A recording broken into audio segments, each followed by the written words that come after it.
Ese pájaro, el de Botero, estuvo hasta hace unos años recibiendo a la gente en el Palacio de Nariño, en una proporción mucho más grande que la que está aquí en el Museo de Antioquia. Celebraba la firma del proceso de paz con las FARC. Ese mismo pájaro, el de Botero, está en el Parque de San Antonio, en Medellín, con otras dimensiones. Muchos de ustedes han visto dos. Nosotros, los cuatro que estamos aquí, crecimos viendo uno solo, que una noche de viernes recibió un bombazo y se volvió añicos. Lo iban a retirar.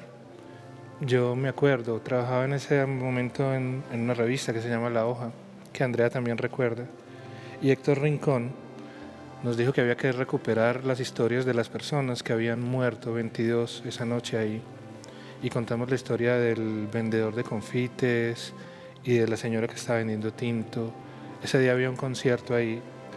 Dijeron que era un ataque contra la policía, pero yo no creo porque la policía queda bastante lejos del lugar donde estalló la bomba.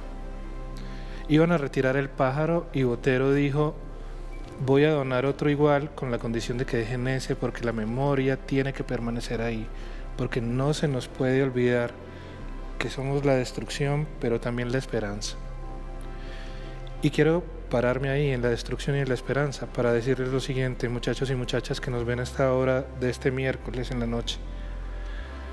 Hay gente que invita todos los días al odio y de qué maneras lo hace, pero hay más que lo hace con actos todos los días, invitando a la esperanza y a una palabra muy importante entre nosotros, que es de la que vamos a hablar hoy. Hoy vamos a hablar de solidaridad, que como dirían en un haiku pueden ser tres: el sol, dar y dad. Esa solidaridad nos hace hoy pensar en que puede haber esperanza y tengo conmigo a tres personas que van a dar testimonio de eso. Estos son los diálogos por la vida.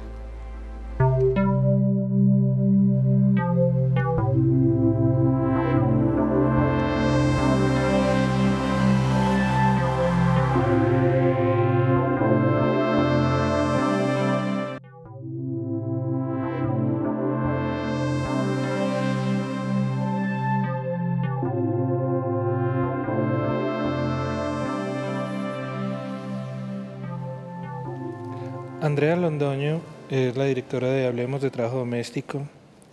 Consuelo Montoya es la gestora de la red de biocomercio. Osvaldo es el corazón que hace palpitar a confiar.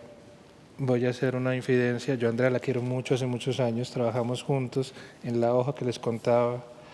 A Osvaldo lo quiero mucho, hace muchos años, porque también desde que salí de la universidad conocí a confiar y confiar.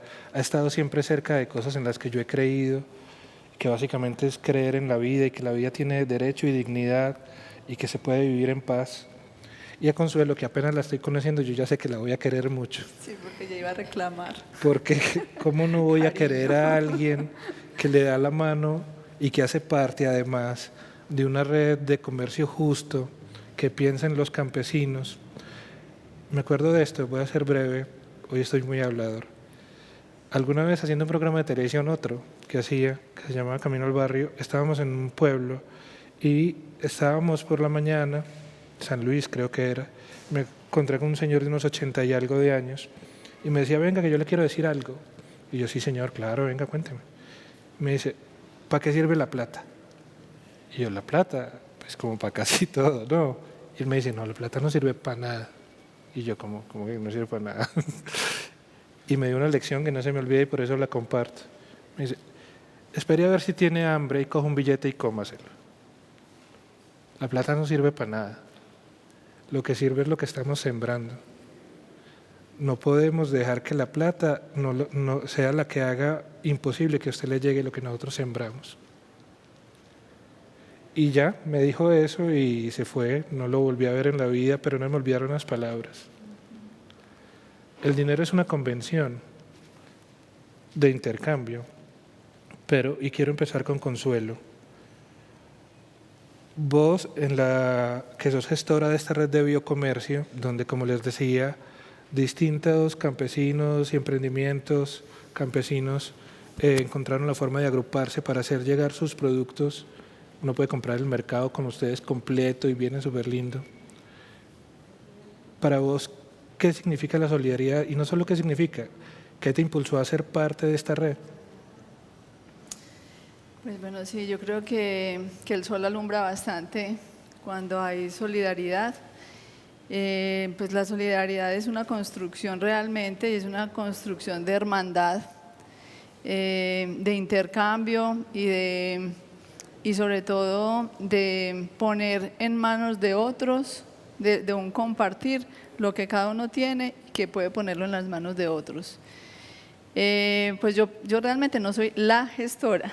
Eres una de las gestoras. Soy una parte de quienes hemos estado pues durante muchos años en estos procesos. Lo más bonito de la solidaridad, paréntesis, es que todos hablan en plural. Ninguno va a decir yo hice, todos van a decir hicimos. Sí, exactamente. Entonces, pues este es un proceso, bueno, todos creo que saben que en el Oriente, digamos, el término de organizaciones sociales es un asunto que tiene mucho peso y que tiene mucha historia. En este caso, este también tiene mucha historia.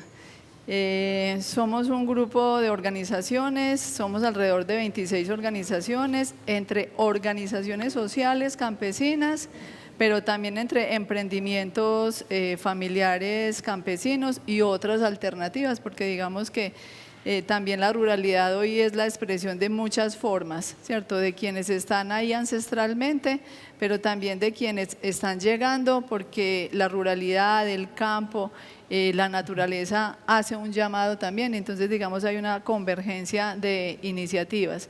Pero fundamentalmente la red de biocomercio sí se soporta en una propuesta de sacar adelante la agricultura familiar campesina, que digamos es una de las propuestas o digamos donde se afianza la alimentación más diversa del mundo, no solamente pues de Antioquia y Colombia, sino del mundo. Es la familia campesina la que realmente sustenta, soporta, dinamiza la alimentación para el mundo. 812 familias campesinas son beneficiadas por esta red de biocomercio. Ahorita vamos a volver sobre ella. Osvaldo, me quitaría el sombrero, pero lo tenés puesto vos, entonces no me lo quito. Pero yo siempre me quito el sombrero delante tuyo, porque, bueno, a mí me gusta escribir y leer, y Confiar siempre publica además unos textos bellísimos. ¿En qué momento de tu vida pensaste que el cooperativismo, que esa manifestación de la solidaridad era un camino para vos? En una sociedad donde todos quieren es tener y no hay una cosa compartir. muy particular, yo creo que yo fui el mayor de la casa y era un hogar muy popular. Mi padre fue albañil, incluso yo cada que puedo, mucha gente que se sorprende conmigo pues, o con lo que se hace colectivamente, y entonces me preguntan que qué formación tengo yo. Yo soy ayudante de albañilería entendido. Qué Pues, maravilla. Porque eso es absolutamente bello, ¿no? Eso de poder insistir en la importancia de las cosas sencillas y comunes, y yo creo que de alguna manera eso es la solidaridad, un instinto de hacer con otros, ¿no? De construir una hermandad. Y aparte pues de esa formación recibida en el hogar, pues además en un hogar de 8 hijos con muchas dificultades, pues hay que empezar por ser muy solidario, ¿no? Total. Donde hay tanta precariedad con los mismos hermanos. ¿Te tocó compartir cama? Nos tocó compartir A mí me tocaba nos tocó con Mauricio dormir en la misma. cobija. Zapatos. Nos tocó compartir una cosa, la toalla. Y hablo de la toalla porque en esto del trasegar de la cooperativa, en unos programas de ahorro escolar que nosotros hacíamos, alguna vez se le preguntó a un niño, oiga, ¿y usted para qué quiere, para qué está ahorrando? Entonces el niño contestó de manera muy bella, yo estoy ahorrando para comprarme una toalla, porque la de mi casa siempre me toca muy mojada. Claro. Vaya. Alguna vez alguien me dijo, no, pues es una toalla que termina después de que se secan los 10 los seres humanos que viven en esa casa, que queda lista, pues no es no echarle. Está más moja la toalla que la ducha. Eso queda lista para un mondongo, pues eso es una cosa un poco exagerada, pues a propósito de lo que significa la solidaridad en un término tan sencillo como es ahorrar, pensando en la concepción de poder manejar una idea distinta. Pero quiero señalar también algo muy importante. la relación con el movimiento sindical. El sindicato es un proyecto que permite y construir escenarios de buscar mejores condiciones para los trabajadores y las trabajadoras, pero adicionalmente hay otra cosa que a mí me marcó mucho desde el punto de vista de la solidaridad, la relación con el mundo cultural. Porque el mundo cultural se desenvuelve desde el punto de vista de su proyección colectiva mucho en el escenario de la solidaridad. Eso no es sino ir uno a ciertos grupos de teatro, pongo uno que conozco mucho y lo frecuento, que es el Matacandelas, al mediodía, donde está servida la mesa, no solamente para los actores del grupo de teatro o para las personas que pertenecen al grupo, sino que siempre hay para todos. Es algo muy bonito, pues, porque me lleva a una idea que alguna vez le escuché a un hermano mío que decía: Osvaldo, hay que generar espacios de abundancia justa. Abundancia justa, que haya para todos. Es decir, la naturaleza y yo creo que nos provee de manera abundante, pero desafortunadamente hay un instinto humano que está guiado no por el sentido de la solidaridad y el compartir, sino de la acumulación, que destroza toda esa concepción de la abundancia justa. En consecuencia, yo pienso que la solidaridad es una expresión clara y contundente de abundancia justa, y que además, pues, qué bello aprender de los artistas, no solamente en la juntanza, sino también en el sentido estético, porque yo particularmente pienso que es muy importante desarrollar un sentido estético y ético de la vida. La solidaridad no puede ser un acto mecánico, pues, como nos lo han vendido de la cultura del mundo del capital, que es hacer obras de caridad, o en determinada época del año, pues, como lo decían ustedes ahora, el aguinaldo para la señora o para la nana, pues, que es muy querida con nosotros. No, eso no puede ser una acción simplemente coyuntural por época de Navidad, no, pues la solidaridad también implica reconocer derechos, ser responsables para poder construir una sociedad completamente distinta a la que hoy tenemos, pues, que a veces desilusiona tanto, pues, y nos pone en una condición como, bueno, ¿y esto para dónde va? Pues qué angustia, qué agonía, qué desasosiego, ¿no? Hablas de reconocer derechos y vamos a dar esta conversación igual en punta, pero la quiero comenzar con Andrea, y es que vos en algún momento de tu vida pensabas como en esos derechos que para otros son privilegios, y dice: no todos en mi casa tenemos los mismos derechos, ni los estamos expresando igual. Y uno mismo, como en la película Roma de Alejandro González Iñárritu, asume, casi que por costumbre, que, voy a decir una palabra, tal vez suene fuerte y me disculpan, que como cierta servidumbre, que así se veía culturalmente hace muchos años, estaba ahí para hacer lo que la palabra determinaba. Y que era un acto, como lo que decías vos cuando mencionabas lo del aguinaldo: vamos a ir de vacaciones, claro, ellos van a ir con nosotros, pues que las llevamos a ver el mar. No, los llevaron fue a que te atendieran allá como si estuvieras en tu casa. No estoy diciendo que vos fueras esa persona que iba al mar, no estoy diciendo que vivas en las proporciones, sino que dijiste: esto está pasando en esta sociedad, esto tiene que cambiar. ¿Qué hizo ese clic en vos? Yo creo que a uno le pasan, a todos nos pasan muchas cosas en la vida, y ya uno verá qué hace con lo que le pasa. Y yo venía con una incomodidad dentro de mi casa, dentro de mi familia. Había tenido mellizas y el trajín de la casa, pues, era, digamos, más grande, más duro de lo normal. Contratamos una empleada doméstica y a los días de contratarla me dijo: me da un permiso. Y a mí, pues, me pareció en ese momento que me descuadraba totalmente la vida, lo cual era cierto, me la descuadraba. Le pregunté qué le pasa y me dijo: no, es que la señora que me cuida a mi niño está enferma. Y le dije: ¿y no hay otra persona que le ayude a cuidar a su hijo? Y me dijo: no, es que la vecina que me ayuda a cuidar al hijo, cuando la otra que me ayuda a cuidar al hijo está enferma, en este momento está visitando a su papá en la costa, que está enfermo. Y en ese momento entendí que yo era parte de una cadena, en este caso laboral, pero en esta cadena yo era el eslabón que tenía más capacidad de solucionar algo. Le dije: pues inmediatamente, claro, váyase para su casa a atender lo primero es atender lo suyo, yo me puedo quedar aquí. Pero detrás de la reflexión dije, esto no se puede quedar solo en una inquietud y en un acto voluntarioso de cada empleador o empleadora en cada casa.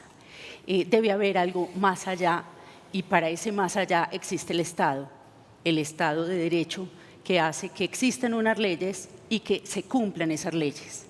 Pero por supuesto hemos encontrado dentro de todo el movimiento que por fortuna, en ese momento, esto hace 10 años, por fortuna varias organizaciones empezaron a hacerse las mismas preguntas, o más bien varias personas de varias organizaciones, porque las organizaciones somos las personas, empezamos a hacernos la misma pregunta más o menos de forma simultánea. Teníamos las redes sociales, en ese momento recién terminaba la primavera árabe, con esa esperanza de que las redes sociales nos ayudarían a visibilizar voces de minorías o voces que hasta el momento no habían sido oídas, y abrimos unas cuentas en redes sociales, abrimos una página web y empezamos a juntarnos para hacer presión política con el Ministerio de Trabajo, etcétera, y para empezar a decirle sobre todo a los ciudadanos lo que hoy es lo que sentimos que es más importante, y es: el Estado ya hizo lo suyo. Como lo dijiste al principio, Juan, desde hace 5 años ya las trabajadoras domésticas en Colombia tienen derecho a la prima, que era tal vez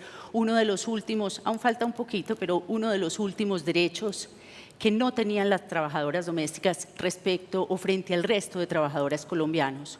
Ahora lo que nos falta es cumplir esas normas, y ese cumplimiento de las normas está en manos de cada empleador o empleadora de cada casa. Es decir, yo creo que ya no hay disculpa para que dentro de las casas alguien que tenga una empleada doméstica hable de corrupción en el gobierno, sí, en su hable de propia falta casa, de solidaridad del gobierno, si desde su propia casa no tiene a la empleada doméstica con todas las de la ley. El sector financiero, que se mueve entre lo público y lo privado.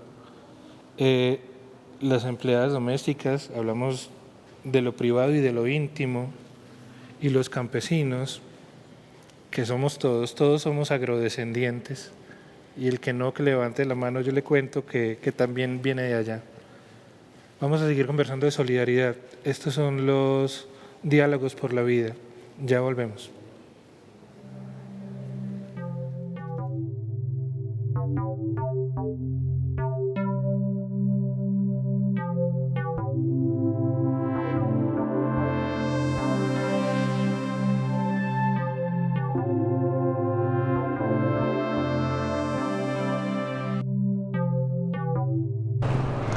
Bueno, hablar de solidaridad es recordar que no estamos solos, es entender que vivimos en relacionamiento permanente con los otros, con las otras. Es igualmente saber que la solidaridad es una virtud. A veces confundimos la solidaridad con conceptos como caridad, como filantropía, como altruismo, pero la solidaridad es más allá, está en un escenario más de equidad y mutualismo. En tal sentido, es más sinónimo de apoyo, de respaldo, es sinónimo igual de ayuda y empatía. La solidaridad es una ética de la otredad, es entender que contamos con el otro y con la otra. Además, la solidaridad es un derecho internacional conocido como el derecho de los pueblos. Está reconocido por Naciones Unidas, y de igual manera es virtuoso en tanto que define un derecho humano que permite que tanto las sociedades como los seres humanos puedan ejercer el beneficio en un orden justo, económico y democrático.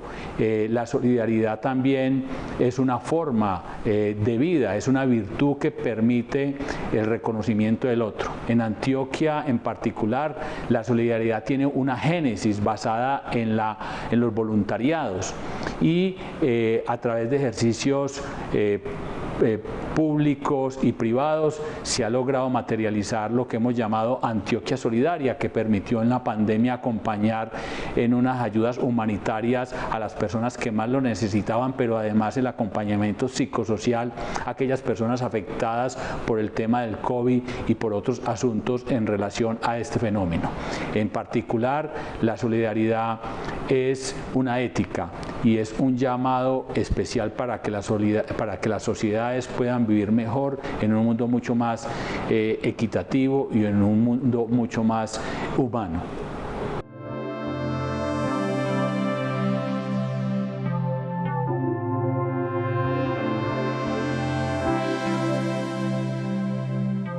Correa, el secretario de Participación y Cultura Ciudadana del departamento, nos da la visión política de la solidaridad y la visión personal que él ha tenido de esa palabra. Antes de ir a detalles como muy puntuales, yo sí quisiera preguntarle a los tres, ¿para qué sirve la solidaridad? ¿Eso para qué? Pues yo me atrevo a decir que pues en el caso campesinos y campesinas, pues es una fuerza natural del vivir y del vivir comunitariamente. Eso nos sirve para sentirnos que somos alguien, que tenemos identidad, pero que hay otros y que compartimos muchas cosas, la sensación de la vida, el entorno en que vivimos y lo que producimos y compartimos. En este caso, pues también hago alusión a que campesinos y campesinas también en ese momento tienen o han tenido durante muchos siglos una lucha también por sus derechos que en Colombia aún no han sido reconocidos. El año pasado se acaba de reconocer por parte de las Naciones Unidas los derechos universales campesinos y en Colombia no ha sido capaz el Estado de reconocer que efectivamente esos derechos existen y existen pues ancestralmente y requieren ser reconocidos. Esas luchas pues, en este caso por ejemplo de las trabajadoras domésticas, de todas las luchas que se han hecho por los derechos, pues digamos son unas reivindicaciones absolutamente necesarias, dignas y aún tenemos una falencia, una debilidad y un asunto por resolver, que son los derechos campesinos. Siempre hay una lucha pendiente. ¿Para qué sirve la solidaridad, Osvaldo? Para reconocer al otro.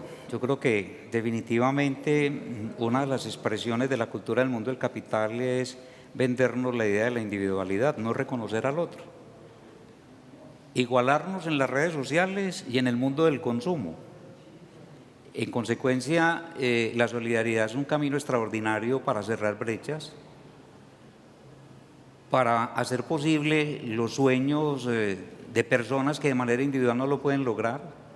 Yo lo digo pues por la experiencia vivida en un proyecto como el de Confiar, donde hacemos posible, gracias a la solidaridad de un número muy importante de personas, en medio de mucha diversidad de criterios y de condiciones a veces, no solamente económicos, sino de diversidad de género, sexual, se juntan en función de poder resolver problemas y dificultades. La solidaridad de verdad es un instrumento maravilloso para enfrentarnos a un modelo cultural que es excluyente, que es expulsador y que yo creo que, como ya se decía ahora, es una expresión que tenemos que recuperar porque es una expresión de la naturaleza humana y que desafortunadamente la vamos perdiendo porque caemos presos de unos medios de comunicación e incluso un proceso de educación que nos venden mucho el criterio de lo individual.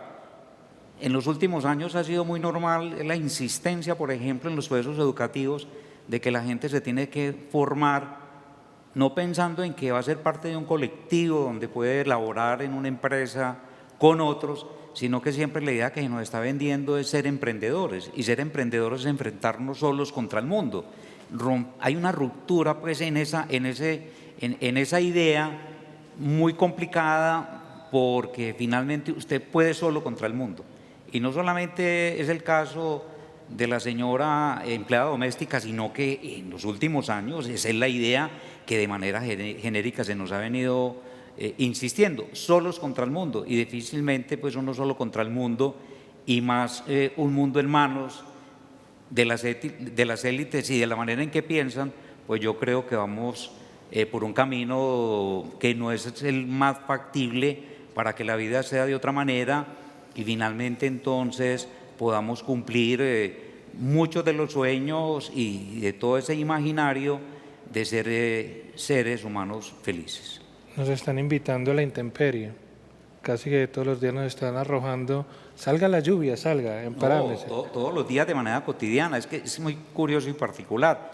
Esta cultura y todo el sistema del modelo nos vende la idea que la educación pública es mala, Por definición. que dice. la salud pública es mala y que usted puede resolver todo eso haciendo un pequeño esfuerzo con cargo a su economía, y es poner los hijos a estudiar en la educación privada. Y adicionalmente, mejore un poquitico esa condición de la salud pública con medicina prepagada. Pues yo creo que la consecuencia tan tenaz hoy de lo que se sigue viviendo en este país con relación al contagio del COVID es en última que no tenemos una salud pública que nos defienda de esa intemperie, como acabas de decir, Juan. Un par de semanas atrás, una precandidata presidencial estaba diciendo que la salud no era un derecho colectivo, que la salud se podía acceder a ella. Pues si el que tenga que pagar, la tiene, y los demás verán cómo se acomodan. Y lo dice una persona que tiene en ese momento un lugar de notoriedad,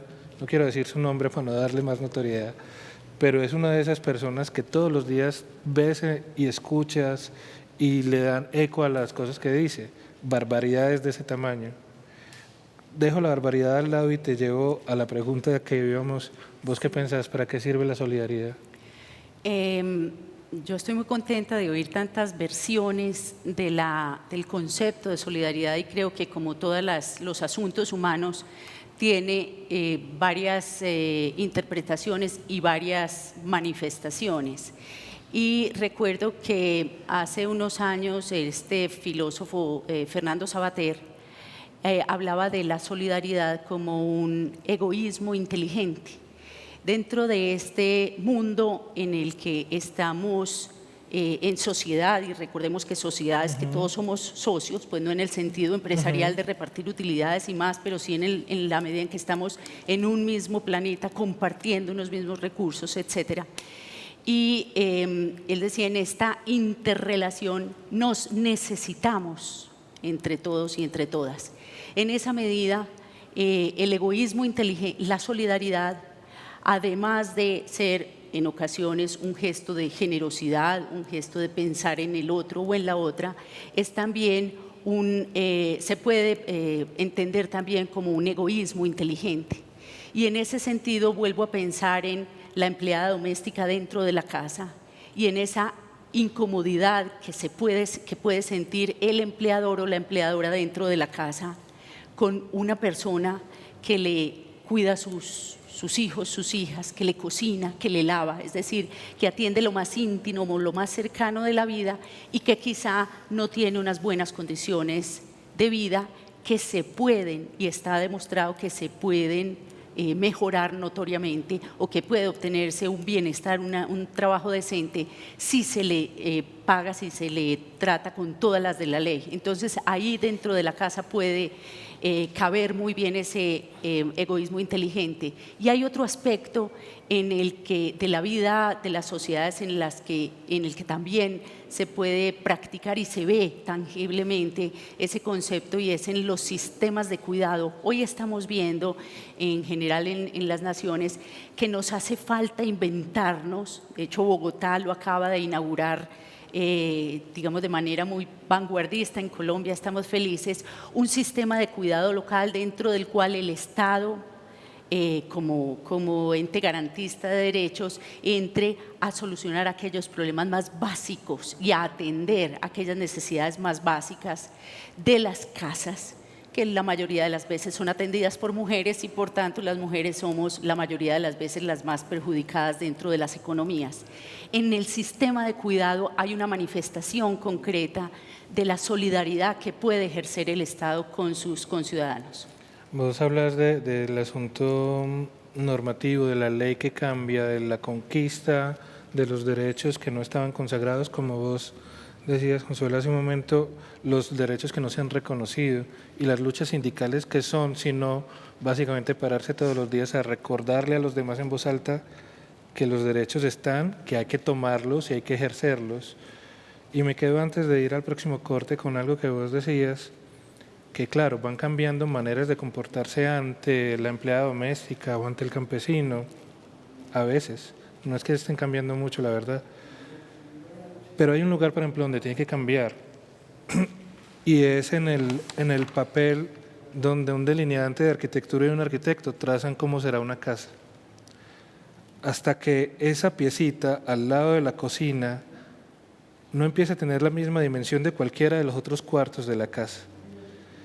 Esa mujer que tiene que dormir ahí, donde a veces solo cabe el catre y le cabe siquiera una maleta. Y revise las casas de Colombia y así son el 90 y algo %.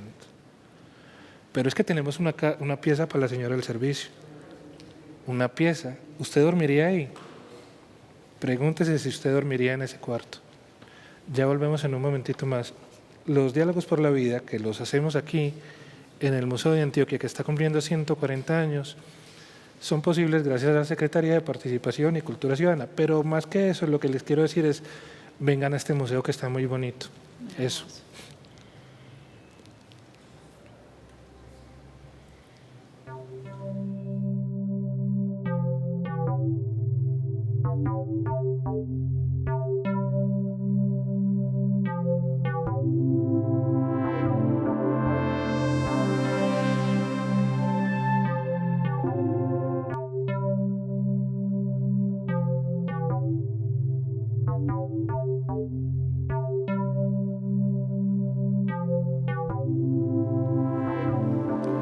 Seguimos aquí en los diálogos por la vida. Quiero preguntarle a Consuelo por este papelito que tengo en la mano, que tiene unos números muy bellos. 22 organizaciones campesinas, 812 familias campesinas beneficiadas, más de 250 productos entre frutas y verduras. Hay un montón de posibilidades. Los que quieran ver la página que en este momento está, y les invito a que entren a buscar esa manera de comercio justo con los campesinos del Oriente cercano, que puede servir para la gente del Oriente y también de aquí del Valle Aburrá. ¿Cómo está conformada la red de biocomercio? Bueno, la red está compuesta por ese número pues, de organizaciones. Aquí hay organizaciones de todo, pues, de casi todo el Oriente, desde organizaciones del altiplano como ANCAP, que son las mujeres campesinas de Marinilla, pero también están los paneleros y los que nos producen los productos de chocolate, los de cacao de San Francisco, de San Luis, de San Rafael, o sea, es de todo el Oriente realmente que están las organizaciones y es una confluencia, digamos que nosotros estamos todavía en una búsqueda más que en un resultado. En una búsqueda porque esto se reinició, la red de biocomercio tiene dos momentos, una que tuvimos por allá en el 2008, que la corporación tuvo un proyecto en el que se impulsó esta red y que luego, digamos, casi nunca ha habido la posibilidad pues, de tener muy buenos elementos de apoyo estatal. Esta vez se reinició justo en la pandemia el año pasado. Hasta el momento no ha ingresado ningún apoyo pues, estatal y pues sería muy bueno que llegara, pero lo que quiero resaltar es que ha sido producto pues, precisamente de la solidaridad esta vez y que lo que estamos buscando es que la producción campesina en sus diferentes manifestaciones, porque tenemos desde hortalizas, verduras, frutas, pero también los productos que ya son transformados como las especias, como las aromáticas, incluso las golosinas como las chocolatinas, deliciosas. O sea, que hay un panorama muy amplio también ya de esa producción campesina y que la ofertamos para que le llegue directamente, en este caso, a los consumidores en sus casas, ¿cierto? Nosotros cambiamos el formato, antes intentamos por venderle a restaurantes o a almacenes de cadena, eso no, pues no nos dio resultado. En este momento estamos llevando directamente y lo llevamos a varios municipios del Oriente y a todo el Valle de Aburrá. O sea, estamos llevando de Copacabana, Bello, Medellín, varios sectores, Envigado. Hasta el momento no es rentable este asunto, pero estamos haciendo un esfuerzo inmenso por llevar un producto que es campesino, un producto de calidad, y estamos haciendo un esfuerzo muy grande por hacer que cada vez más productos sean orgánicos. O sea, no son 100% orgánicos todos nuestros productos, pero tenemos un buen porcentaje, más o menos el 30% son orgánicos, que eso es una cosa muy seria y y digamos, detrás de No, y eso hay un trabajo y es muy un gran grande. valor agregado, y hay algo que quisiera sumarle, y es, yo lo que percibo es que en esta etapa que está la red de biocomercio, pues está muy orientada desde lo intuitivo, más que de otra manera. Entonces yo quiero aprovechar, ahorita cuando esto se acabe, mira, ese muchacho se llama Osvaldo, ese pelado ha ayudado a mucha gente y ha tenido la visión de cómo esas aristas se pueden juntar, y te lo digo porque sé que funciona, creo que para eso es que estamos acá. Las cosas más interesantes de la vida nunca pasan delante de una cámara, muchachos, aunque no se están viendo ahora. Pero yo creo que, por ejemplo, aquí va a haber un acercamiento muy bonito porque él y ellos, cuando digo Osvaldo estoy hablando de confiar en general, tienen ese espíritu que puede ayudar a que esto que es intuitivo tenga una mejor manera formalizada de constituirse. Así como alguna vez Andrea, en algo muy intuitivo que fue empezar en Twitter hace 10 años, preguntando qué películas debería ver una empleada doméstica, y entonces yo estaba ahí también, y pues yo no sabía que era ella, entonces le dije The Help y no sé qué y no sé cuál, y ahora afortunadamente me dijo Roma no es de González Iñárritu, es de Cuarón, y tiene toda la razón. Pero ahí yo quería reconocer que sí, que con confiar estamos teniendo algún nivel de acercamiento a través de redes ahora, que ellos están haciendo una apuesta por, digamos, porque es que en esto el propósito de nosotros es la producción directamente, el campesino directamente relacionado con el consumidor. Nosotros, por ejemplo, en este caso, me refiero al CEAN, hace una tarea de distribución que es muy distinto de hacer intermediación, porque la intermediación siempre busca ganar de lo que los demás no saben y de los que no se comunican. No, acá se trata de que se comuniquen directamente la producción campesina con el consumidor, y que el consumidor cada día adquiera mayor nivel de conciencia también de quién es el que lo produce, cómo lo produce y cuál es el beneficio mutuo, por ejemplo, en términos de salud, que es importante la salud del agricultor, por eso es importante disminuir todos los niveles de agrotóxicos para que tenga una vida saludable, pero también para que aprenda a comer, a nutrirse de esas producciones, como tan importante es la salud también de las familias que lo consumen. Y nosotros hacemos un esfuerzo muy grande también por apoyar la asociatividad, y aquí sí voy a atreverme a hacer un llamado, un SOS por ASPOR. ASPOR es la Asociación de Productores Hortícolas de Río Negro. Tiene una crisis muy grande, o sea, hay muchas organizaciones, Asprolesa de Santuario, también, o sea, estamos viviendo unas crisis muy fuertes en las organizaciones, y son las organizaciones de base, y no tenemos los millones que el presidente le quería pasar, por ejemplo, a Bianca, porque se iba, porque estaba en crisis. Entonces, estas organizaciones son realmente las que se merecen que en momentos de dificultad, y la solidaridad también está es para el momento difícil.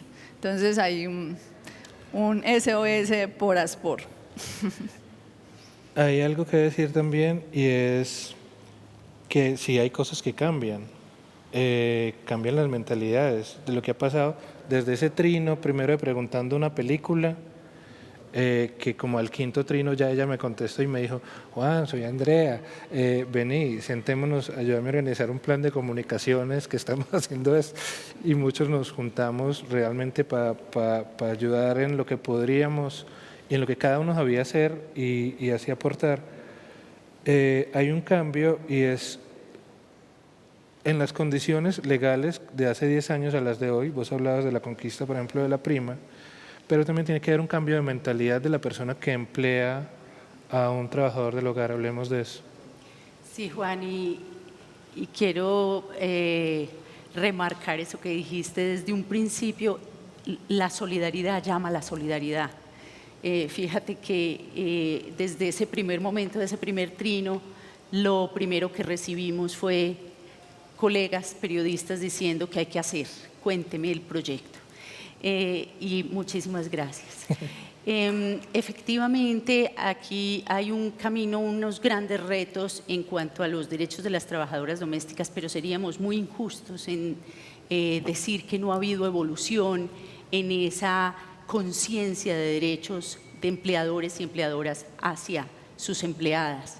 Efectivamente, cuando iniciamos el proyecto que se llama Hablemos de Trabajo Doméstico, porque creíamos que debíamos hablar del tema en términos de derechos. Ya Colombia hoy habla de las trabajadoras domésticas en términos de derechos. Se preguntan cuánto hay que pagarle, cuánto es el horario, cuánto es la prima, cuánto vence las cesantías. Todas preguntas ligadas al tema de derechos. Y esa evolución en la conciencia es fundamental, fundamental para hacer un cambio social significativo. Ahora, lo que falta es pasar de esa conciencia de derechos legales, es decir, el tema lo tenemos aquí, necesitamos bajarlo aquí, donde están muchas veces los derechos reales al bolsillo, que a la empleada doméstica le terminen llegando esos derechos. Y en ese sentido, la mayoría de empleadores y empleadoras nos dicen dos cosas: yo quiero cumplir, pero la ley es muy difícil, la norma es muy complicada. La empleada doméstica no entiende la norma, la empleadora se la pasa buscando abogados, contadores, etcétera, conocidos para entender esa norma. Entonces ahí tenemos un reto nuevo.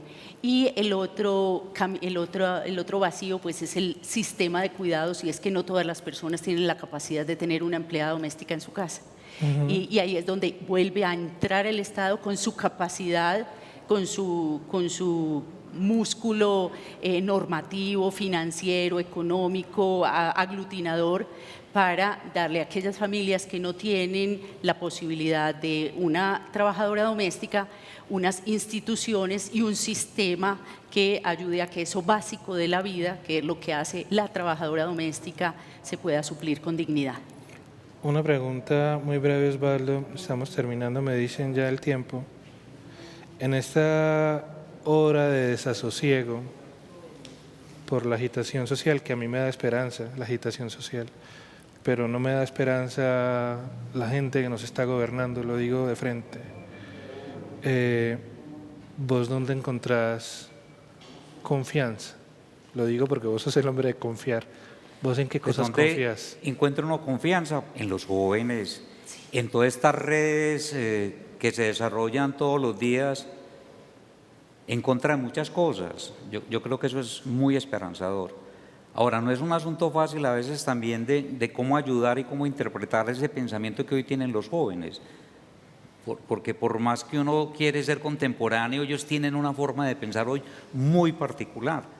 Pero yo sí creo que hay una esperanza supremamente grande. Ahora no los podemos dejar indudablemente solos, porque pues ya lo has dicho muy bien, Juan, yo creo que desde abajo hay una iniciativa muy grande por querer cambiar las cosas, por juntarnos, pero definitivamente la élite política que está en el poder nacional, regional, es una élite que está pensada en función de negocios. Es una relación básicamente de negocios, de contratos, que rompe incluso la concepción partidaria. Eso no son los intereses del partido.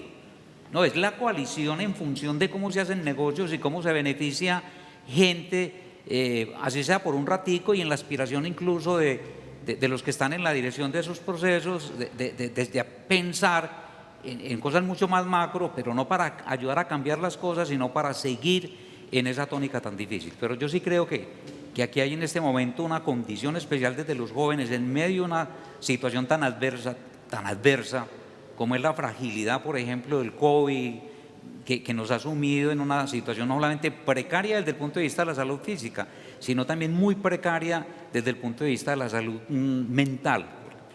Yo creo que una de las cosas más graves hoy también es eso, cómo está nuestra salud mental a propósito del desasosiego, ¿no? De eso vamos a hablar en breve en este mismo programa también, porque hay que hablar, así como hay que hablar de empleadas domésticas, hay que hablar de solidaridad, hay que hablar de la salud que tenemos. ¿Ibas a decir algo? Sí, es que Osvaldo mencionó como punto de esperanza los jóvenes, y efectivamente pues estoy totalmente de acuerdo.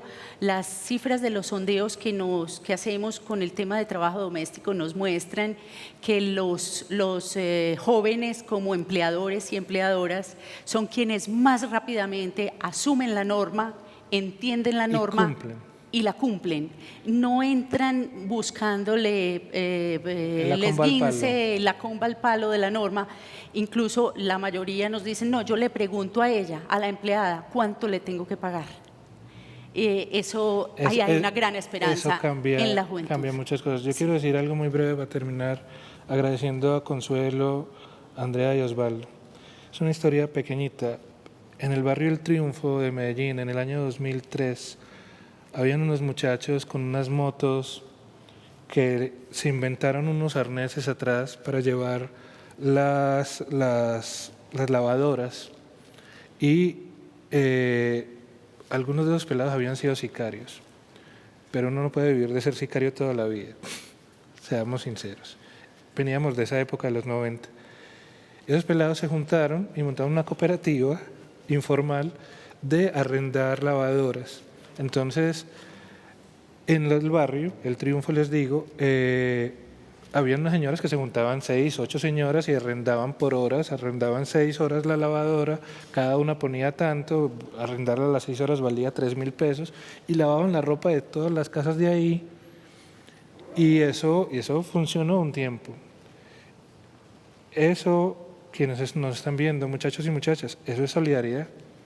Y ya existe Te de agrego, nuevo. la Red Feminista acaba de montar un proyecto de un lugar en el barrio Manrique, de una lavadora secadora para el servicio a las mujeres de ese sector. Y la idea es que si eso funciona hay que replicarlo. Mi mamá trabaja, se llama. Hay que replicarlo. Mi mamá trabaja. A propósito, lo decía Andrea ahora, que en Bogotá incluso hay una experiencia propia de la administración actual de Claudia López, donde está montando lugares con ese tipo de servicios y con guardería incluso. Es decir, que las mujeres llegan a lavar la ropa, donde invierten mucho tiempo y además no es un trabajo cualquiera, pues el lavado manual de la ropa, pero también tienen ahí el lado de la guardería. Es decir, posibilidades inmensas de que el mundo sea de otra manera, hay muchas y la esperanza está en la capacidad solidaria de nuestra gente y de reconocer el otro y la otra, pues para poder sumarnos. Mejores palabras que las de Osvaldo no tengo yo para terminar. Lo que él acabó de decir, suscribo cada palabra. Motivos de esperanza hay y esos motivos se llaman solidaridad. Muchas gracias por acompañarnos esta noche.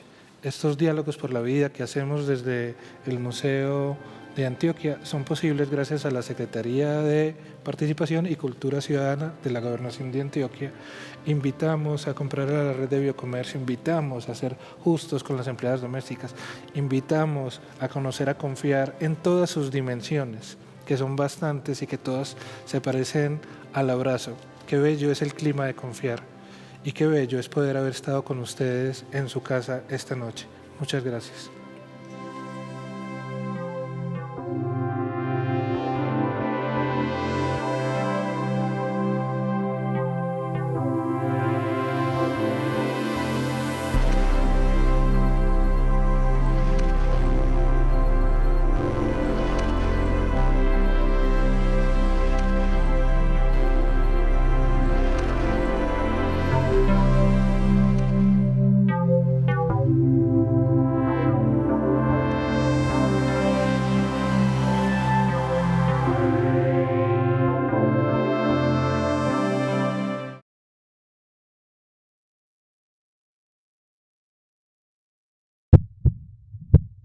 Unidos.